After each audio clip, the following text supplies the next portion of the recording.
In this video, we're learning how to make suggestions and offer different things in English. Dan, what shall we do this weekend? I don't know, the forecast says it will be bright and dry on Saturday. But it may rain on Sunday. We could go for a picnic to the lake. And if the weather gets worse, we might go back to town to spend the evening at home watching TV. Going to the lake sounds great, I'm up for it. But I'm not sure about watching TV on Sunday evening, it is boring. I'd rather go shopping or watch a film at the cinema. Sounds good to me. How about inviting Jack and Mary? They could join us. Yes, let's do that. Dan, what shall we do this weekend? We use the modal verb shall when we ask for a suggestion. More examples. Where shall we go on holiday? Shall we stay home tonight? We could go for a picnic to the lake. We use the modal verb could or might when we are making a suggestion. Repeat after me. They could join us later. We might go to Prague together.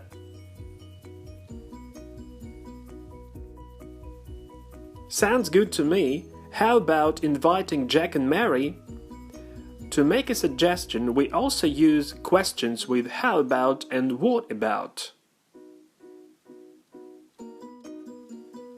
We say how about or what about something or someone, and how about or what about doing something. For example, how about the cinema? What about the cinema? How about going to the cinema? What about going to the cinema? So what's the difference between how about and what about? Using how about, we sound more sure in relation to our suggestion, and what about sounds less sure. The second important thing is that we use both how about and what about to make a suggestion, but only what about to make an objection. So let's take a look at an example of an objection. We are leaving now. But what about me? I don't want to stay here alone. The person who's saying, I don't want to stay here alone, is not happy with the fact, and he's making an objection. Yes, let's do that. One more way to make a suggestion is to use let us or the short form let's.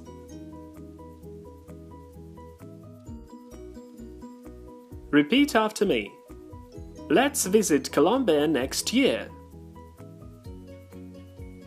Let's invite them to the party. Going to the lake sounds great, I'm up for it. If you agree with a suggestion, you can use one of the following phrases. Sounds great, sounds good to me, I'm up for it, which is quite colloquial or even slang. It's a good idea. Let's do that. Okay, fine.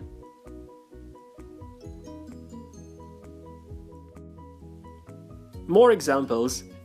Let's visit Colombia next year. It's a great idea. Let's invite them to the party. Sounds good to me.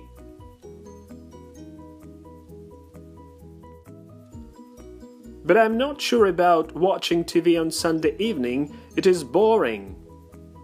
When you disagree with a suggestion, you can use the following phrases. I'm not sure. I'm not sure about that. I don't think it's a good idea. You had better not, or we had better not, but you can more often hear the short form of this phrase. You'd better not, we'd better not.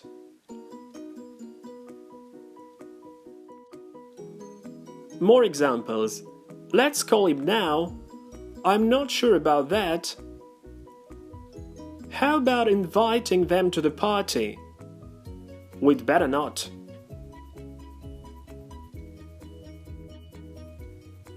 I'd rather go shopping or watch a film at the cinema. And if you disagree with a suggestion, you can suggest an alternative or express your preference. And you can use the following: I prefer, I would rather, and the short form, I'd rather. We had better or we'd better. So I'd rather means the same as I prefer, and we'd better is the same as we should.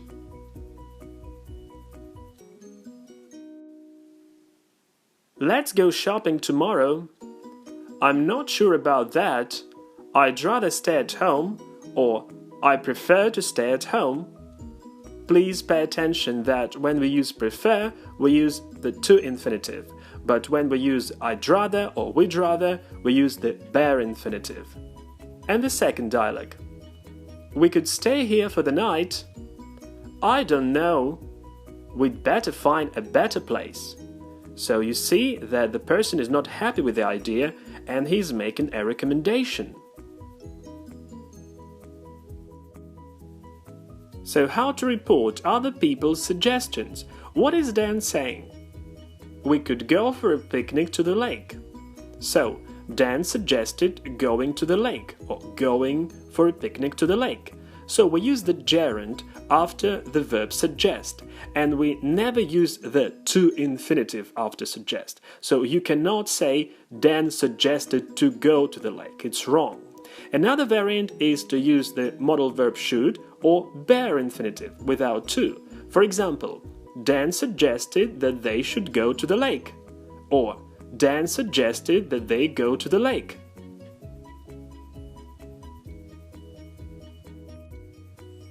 So what is the difference between a suggestion and an offer? When you suggest something, you express some idea or give advice for consideration, and then a decision is made. Sometimes it's a common decision. So Dan suggested going to the lake, and his friend agreed. But offering something, you're asking if someone would like something or would like to do something. So look at Jane. She says, would you like a cup of coffee? So she offered him a cup of coffee. The verb offer also has the meaning of provide an opportunity to do something, and the other person can either accept this opportunity or reject it. And one more important thing is how we use verbals after these verbs, so how we express an action. Repeat after me. He suggested going to the lake. He suggested that they should go to the lake. He suggested that they go to the lake. So, after the verb suggest, we use the gerund, the modal verb should, or the bare infinitive, which is the infinitive without to. What about offer? Repeat after me.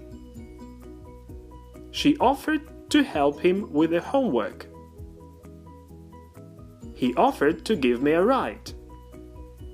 So, after the verb offer, we use the infinitive with to.